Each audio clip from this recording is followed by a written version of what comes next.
ಎಲ್ರಿಗೂ ನಮಸ್ಕಾರ. ಈ ಹೊತ್ತಿನ ಸುದ್ದಿ ಏನಪ್ಪ ಅಂತಂದ್ರೆ, ರೀಜ್ನಲ್ ಲ್ಯಾಂಗ್ವೇಜ್ ಒಳಗೆ, ಪ್ರಾದೇಶಿಕ ಭಾಷೆ ಒಳಗೆ ಏನು ನ್ಯೂಸ್ ಚಾನಲ್ ಒಳಗೆ ಒಂದು ಬ್ರೇಕಿಂಗ್ ನ್ಯೂಸ್ ನಡೆಯಕತ್ತೈತಿ. 370+ NDA ಗೆಲ್ಲುತ್ತಾ ಲೋಕಸಭೆ ಒಳಗೆ ಅನ್ನೋ ಒಂದು ಟೈಟಲ್ ಮೇಲೆ ಬ್ರೇಕಿಂಗ್ ನ್ಯೂಸ್ ಹೊಂಟವು. ಈ ಅಂಕಿ ಅಂಶ ಕೊಟ್ಟವ್ರು ಯಾರಪ್ಪ ಅಂತಂದ್ರೆ, ಚುನಾವಣಾ ಚಾಣಕ್ಯ ಅಂಥೇಳಿ ಏನು ಹೆಸರು ತೊಗೊಂಡಾರಲ್ಲ ಮಿಸ್ಟರ್ ಪ್ರಶಾಂತ್ ಕಿಶೋರ್, ಅವರ ಇದು ಒಂದು ಸಮೀಕ್ಷೆ ಅಂದರೆ ಅವ್ರದ್ದು ಪರ್ಸನಲ್ ಸಮೀಕ್ಷೆ. ಅವರಾಗೆ ಸಮೀಕ್ಷೆ ಮಾಡ್ತಾರೆ. ರಾಜಕಾರಣ ಒಳಗೆ ಅವರು ಆ್ಯಕ್ಚುಲ್ ರಾಜಕಾರಣ ಎಂದೂ ಮಾಡಿಲ್ಲ, ಸಮೀಕ್ಷೆಗಳು ಮಾಡ್ತಾರೆ. ಅಂದ್ರೆ ಪಕ್ಷ ಯಾವ ಥರ ಗೆಲ್ಲಬೇಕು, ಏನು ಸ್ಟ್ರಾಟಜಿ ಮಾಡ್ಬೇಕು ಅನ್ನೋದು ಹೇಳ್ತಾರೆ. ಅವ್ರದ್ದೊಂದು ಸ್ಟ್ರಾಟಜಿನ ಬೇರೆ, ಡಿಫ್ರೆಂಟ್ ಸ್ಟ್ರಾಟಜಿ. ಅವರು 2014 ನರೇಂದ್ರ ಮೋದಿಯವ್ರನ್ನ ಫೋಕಸ್ ಮಾಡಿದ್ದು ಕಂಪ್ಲೀಟ್ ಏನೇನು ಕ್ಯಾಂಪೇನ್ ಆಗೈತಲ್ಲ, ಆ ಎಲ್ಲ ಕ್ಯಾಂಪೇನಿಗೂ ಮೂಲ ಕಾರಣಕರ್ತರ ಈ ಪ್ರಶಾಂತ್ ಕಿಶೋರ್. ಇವರು ಮೂಲತಃ ಬಿಹಾರದವರು. ಬಿಹಾರದೊಳಗೆ ಈಗಿನ ರಾಜಕೀಯ ಪರಿಸ್ಥಿತಿ ಭಯಂಕರ ಹದಗೆಟ್ಟೈತಿ. ಆದರೂ ಬಿಹಾರ್ ಮುಖ್ಯಮಂತ್ರಿ ನಿತೀಶ್ ಕುಮಾರ್ ಅವರಲ್ಲ, ಇವರು ಸುಮಾರು 13 ವರ್ಷದಿಂದ BJP ಜೊತೆಗೆ ಗೆಳೆತನ ಮಾಡಿದ್ರು. ತಾವು CM ಆಗಲೇಬೇಕನ್ನೋ ಕಾರಣಕ್ಕೆ BJP ಸಂಘನ ಬಿಟ್ಟು ಹೊರಗಡೆ ಬಂದು, like Lalu Prasad Yadav and sons and teams ಐತಲ್ಲ, ಅವ್ರ ಜೊತೆ ಕಲಿತು ಸರ್ಕಾರ ರಚನೆ ಮಾಡಿದರು. ಆದ್ರೆ ಅವ್ರ ಕಂಡೀಷನ್ ಏನಂತಂದ್ರೆ, ಆ ಸರ್ಕಾರದೊಳಗೆ ಅವರೇ ಮುಖ್ಯಮಂತ್ರಿ ಆಗಿರ್ಬೇಕು ಅನ್ನೋದು ಒಂದು ಕಂಡೀಷನ್ನು. ಆದ್ರೆ ಆಗಲಿ ಅನ್ನೋ ಕಾರಣಕ್ಕೆ ಸರ್ಕಾರ ನಡೆಸಿದ್ರು. ಆ ಸರ್ಕಾರದೊಳಗೆ ಕೆಲವೊಂದಿಷ್ಟು ಭಿನ್ನಾಭಿಪ್ರಾಯ ಬಂದಿದ್ದಕ್ಕೆ ಆ ಭಿನ್ನಾಭಿಪ್ರಾಯ ಅವರು ಸರಿ ಮಾಡೋಕ್ಕಾಗಲಾರ್ದ ಅಲ್ಲಿಂದ ಹೊರಗೆ ಬಂದು, ಈಗ ಮತ್ತೆ ಕ್ವೈಟ್ ಆದಮೇಲೆ ಈಗ ಮತ್ತೆ BJP ಸಂಘ ಅವ್ರಿಗೆ ಬೇಕಾಗೈತಿ. BJP ಅವರು ಅವ್ರನ್ನ ಬಹುಶಃ BJPಗೆ ತೊಗೊಳ್ಳೋ ಎಲ್ಲ ಸಾಧ್ಯತೆ ಐತಿ ಅಂತ ಅನ್ಸಕತ್ತೈತಿ. ಯಾಕಂದ್ರೆ ಲೋಕಸಭೆ ಬರಾಕತ್ತೈತಲ್ಲ. ಆದರೆ ವಿಷಯ ಏನಂತಂದ್ರೆ, ಇದೇ ಪ್ರಶಾಂತ್ ಕಿಶೋರ್ ಅವರು NDA ಅಥವಾ BJP ನಿತೀಶ್ ಕುಮಾರ್ ಅವ್ರಿಗೆ ಒಳಗಡೆ ತೊಗೊಳೋದ್ರಿಂದ ಅವ್ರಿಗೆ ಯಾವುದೇ ರೀತಿಯಿಂದ ಲಾಭ ಇಲ್ಲ ಅಂತ ಸ್ಪಷ್ಟವಾಗಿ ಹೇಳ್ಯಾರ. ಸೊ ಇದೇ ವಿಚಾರದೊಳಗನ ಅವ್ರು ಹೇಳಿದ್ದು, ಈ ಸಾರ್ತಿ BJP 370 ಸೀಟಕ್ಕಿಂತ ಜಾಸ್ತಿ ಹೋಗಲ್ಲ ಅಂತ ಹೇಳ್ಯಾರ. ಈ ಒಂದು ಕನ್ನಡ ನ್ಯೂಸ್ ಚಾನಲ್ ಒಳಗೆ 370+ ಆಗುತ್ತಾ NDA, 100+ ಆಗುತ್ತಾ ಕಾಂಗ್ರೆಸ್ ಅಂತ ಹೇಳ್ತಾರೆ.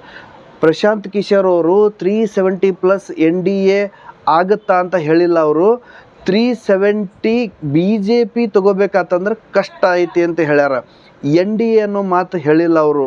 ನರೇಂದ್ರ ಮೋದಿಯವರು ಅಬ್ ಕಿ ಬಾರ್ 400 ಪಾರ್ ಅಂತಂದಾರ. ಇದು ಒಂದು NDAದ ಹೇಳಿಕೆ. NDA ಅಂದರೆ ಏನು? NDA ಅಂತಂದ್ರೆ ನ್ಯಾಷನಲ್ ಡೆಮೋಕ್ರೆಟಿಕ್ ಅಲಯನ್ಸ್. BJP ತನ್ನ ಸಣ್ಣ ಪುಟ್ಟ ಪ್ರಾದೇಶಿಕ ಪಕ್ಷಗಳನ್ನು ಸೇರಿಸ್ಕೊಂಡು ಏನೋ ಒಂದು ಟೀಮ್ ಮಾಡೈತಲ್ಲ, ಅದಕ್ಕೆ NDA ಅಂತಾರೆ. NDA ಅಂತಂದ್ರೆ ನ್ಯಾಷನಲ್ ಡೆಮೋಕ್ರೆಟಿಕ್ ಅಲಯನ್ಸ್. ಸೊ ಈ NDAದಿಂದ ಅವರು ಎಷ್ಟು ಸೀಟು ಸಿಗ್ತಾವು ಅನ್ನೋ ಮಾತು ಪ್ರಶಾಂತ್ ಕಿಶೋರ್ ಅವ್ರು ಹೇಳಿಲ್ಲ. ಆದ್ರೆ ಅಬ್ ಕಿ ಬಾರ್ 400 ಪಾರ್ ಅನ್ನೋ ಸ್ಲೋಗನ್ನು ಪ್ರಧಾನಿಯವರು ಹೇಳ್ಯಾರ. ಅಬ್ ಕಿ ಬಾರ್ 400 ಪಾರ್ ಅನ್ನೋ ಪ್ರಧಾನಿಯವ್ರ ಹೇಳಿಕೆ ಅದು NDAಕ್ಕೆ ಸೀಮಿತ ಆಗುತ್ತೆ ಹೊರತು BJPಗೆ ಸೀಮಿತ ಆಗಲ್ಲ. ಕನ್ನಡ ಚಾನಲ್ ಒಳಗೆ 370+ NDA ಮುಟ್ಟುತ್ತಾ ಹೋಗುತ್ತಾ, 370+ ಆಗುತ್ತಾ ಅಂತ ಹೇಳ್ತಾರೆ. 370+ ಆಗುತ್ತಾ ಅಂತಂದಿದ್ದು NDA ಅಲ್ಲ, BJP. ಪ್ರಶಾಂತ್ ಕಿಶೋರ್ ಅವ್ರು ಹೇಳಕತ್ತಾರ 370+ BJP ಹೋಗೋದು ಕಷ್ಟ ಅಂತ ಹೇಳಕತ್ತಾರ. 370+ ಏನಾದರೂ BJP ಹೋತಂದ್ರೆ ಅದರ್ಸ್ ಏನವರು ಅಲಯನ್ಸ್ ಏನು ಮಾಡ್ಕೊಂಡ್ರಲ್ಲ, ಆ ಎಲ್ಲ ರೀತಿಯಿಂದ ಹಿಡಿದ್ರಂದ್ರೆ 30 to 40 ಸೀಟ್ಗಳು ಅವ್ರು ಸಿಕ್ಕರು. 400+ ಅಂದರೆ ಅಬ್ ಕಿ ಬಾರ್ 400 ಪಾರ್ ಅಂತಾರಲ್ಲ ನರೇಂದ್ರ ಮೋದಿಯವರು, ಇದಕ್ಕೆ ವ್ಯಾಲ್ಯೂ ಬರ್ತೈತಿ ಅನ್ನೋ ಮಾತು ಪ್ರಶಾಂತ್ ಕಿಶೋರ್ ಅವ್ರು ಹೇಳ್ಯಾರ. ಪ್ರಶಾಂತ್ ಕಿಶೋರ್ ಅವರು ರಾಜಕೀಯ ಚಾಣಕ್ಯ ಅದಾರ. 2014 ನರೇಂದ್ರ ಮೋದಿಯವರು ಗೆಲ್ಲಬೇಕಾದ್ರೆ ಏನೆಲ್ಲ ಸ್ಟ್ರಾಟಜಿ ಮಾಡಬೇಕಾಯ್ತು, ಕಂಪ್ಲೀಟ್ ಸ್ಟ್ರಾಟಜಿ ಇವ್ರದ್ದೇ ಟೀಮು ಮಾಡಿತ್ತು. ಅದೇ 2019 ಇದೇ ಪ್ರಶಾಂತ್ ಕಿಶೋರ್ ಟೀಮು BJP ಜೊತೆಗೆ ನಿಲ್ಲಲಿಲ್ಲ.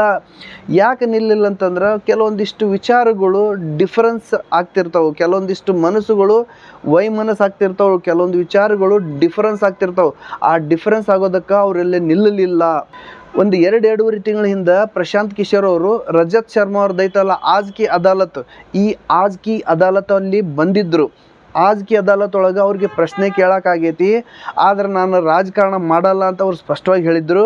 ಆ ರಾಜಕಾರಣ ಮಾಡಲ್ಲ ಅಂದರು. ಅದರ ಹಿಂದೆ 6 ತಿಂಗಳದಿಂದ ಬಿಹಾರದೊಳಗೆ ನಾನು ಚೇಂಜಸ್ ತರ್ತೀನಿ ಅಂತೇಳಿ ರೈತಾಪಿ ವರ್ಗಕ್ಕೆ ಎಲ್ಲ ರೀತಿಯಿಂದ ಅವರು ಗೈಡ್ ಕೊಟ್ಕೊತಾನೆ ಬಂದಾರ.